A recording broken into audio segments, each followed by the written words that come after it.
We're sitting down with Lisa Ferguson today, and Lisa, obviously running for judge in Toronto. Talk about the job that you've already done and why voters should put you back in that seat.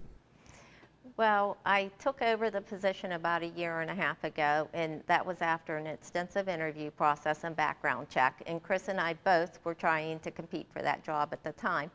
And I was chosen as a more qualified candidate. Since that time, this has been the most rewarding experience of my life.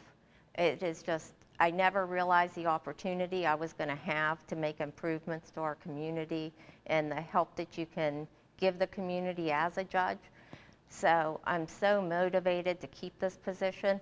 I started a lot of programs, and I just really want to continue those programs and build on them. Yeah, you talked a lot about helping the community and the programs you've built. Elaborate on that a little bit. One of them is my driver education program, and that's something I'm very proud of. I've got the wristband that says don't text and drive, and I've went around and teamed up with law enforcement, and we've tried to promote educating kids and adults, because we all know adults that do the texting and driving also. And we're trying to educate on the safety and that few seconds that you take away your eyes to look at that text message or even other messages that the kids are getting, the chance of an accident occurring and how many deaths are even occurring because of the accidents involved. One thing people always talk about when they're running for judge is the support that they have from the law enforcement community or prosecutors or maybe even defense attorneys. How important is it to have support of those agencies as someone who is supposed to be impartial? Well, you're impartial in that if you would have any corruption, you would be being impartial. Everybody's presumed innocent. However, at the same time, working with the law enforcement is important to just prevention to begin with.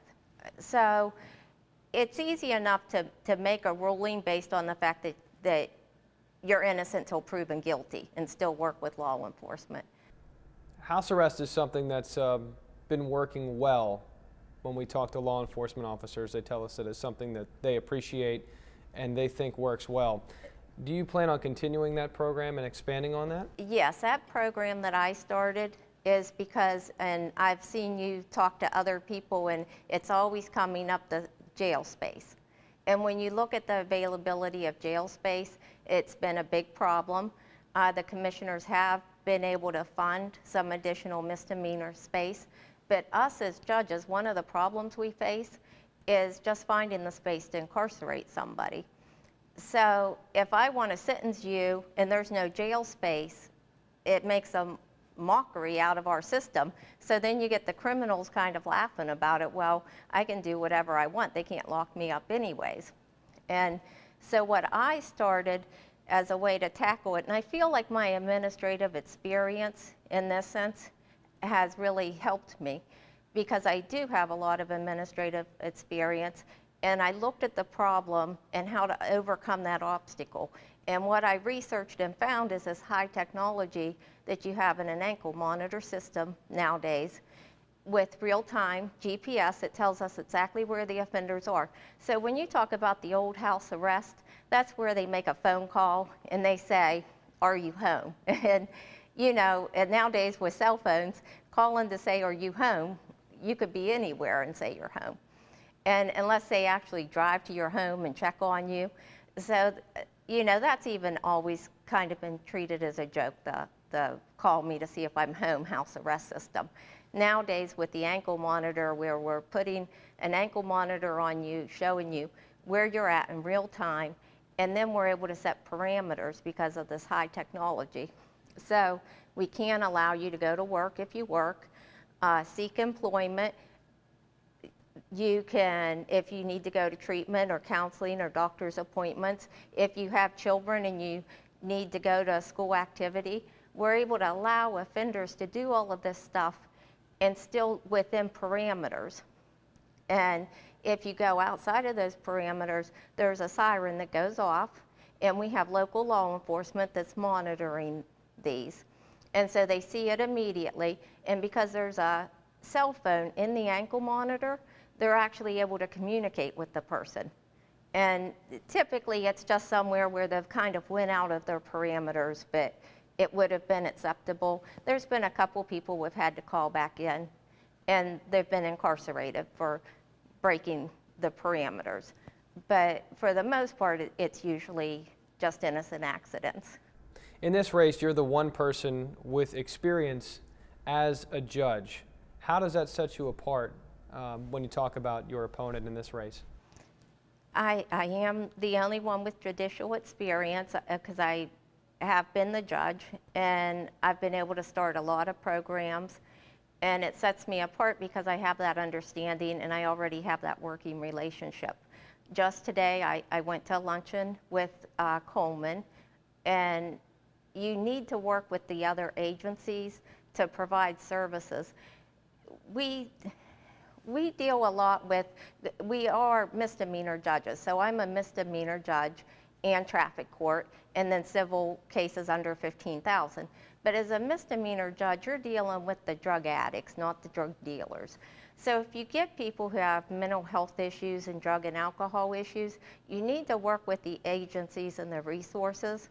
That's another reason the ankle monitor system works so well, because it allows people to go to treatment and seek finding employment, and you're trying to get the people on the right track while they're on this ankle monitor system.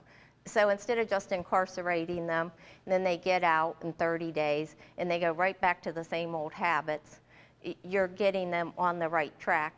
And also, as the judges, we're working very hard with Sheriff Abdallah and the jail so that we can actually start people on treatment while they are incarcerated on these misdemeanors.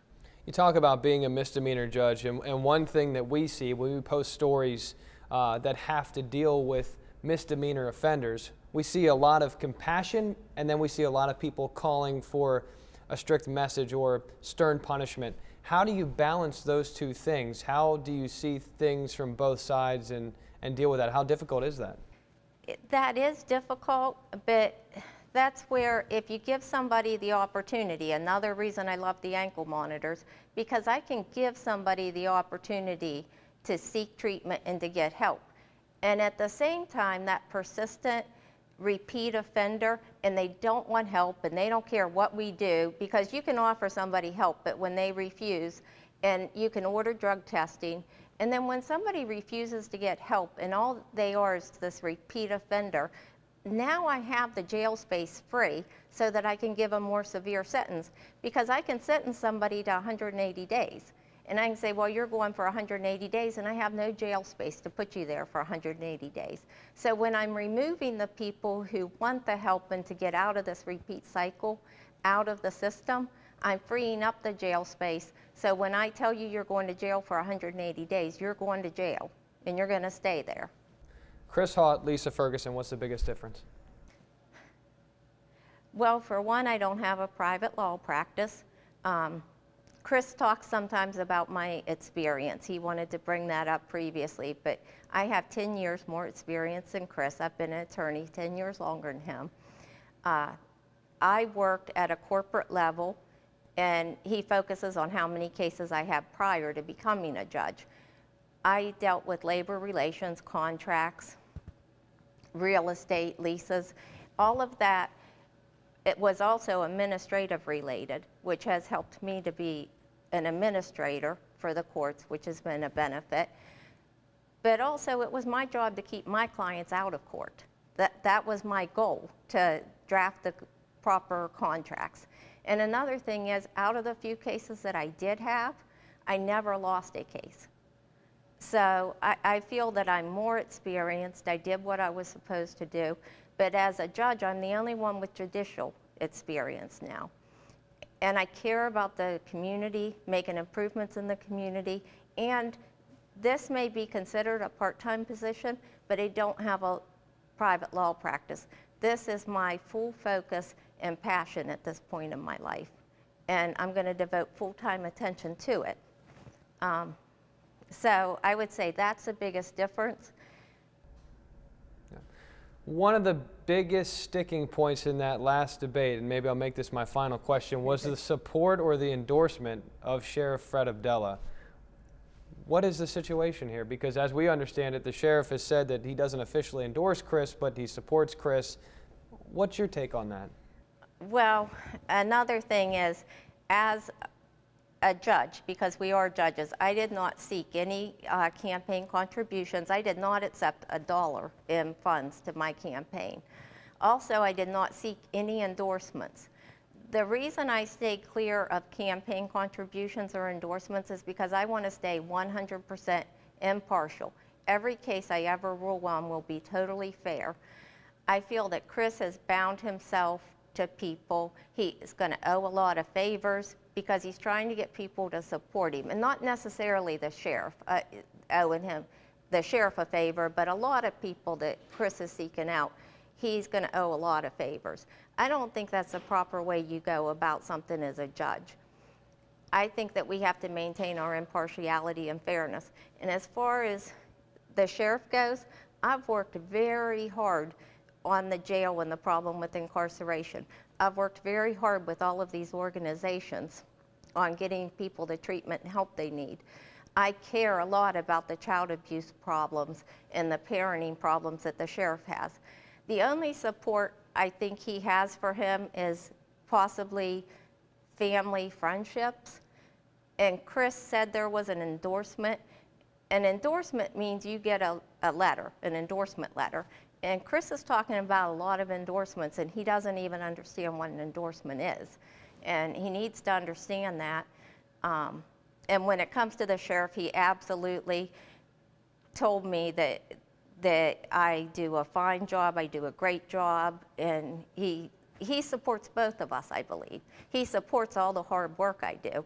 And Chris just tried to turn it around and make people believe something that's not true.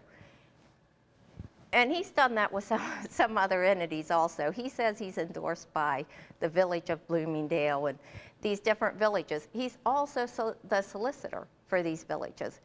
And if he, as the solicitor, he should know what the rules are. And a political subdivision cannot even endorse anybody. So he's putting this out there when that's impossible. And I don't think that you pressure somebody you're a solicitor for to endorse you or support you. Lisa Ferguson, that's all I have for you today. Thank you so much for joining us, and good luck on Election Day. Thank you.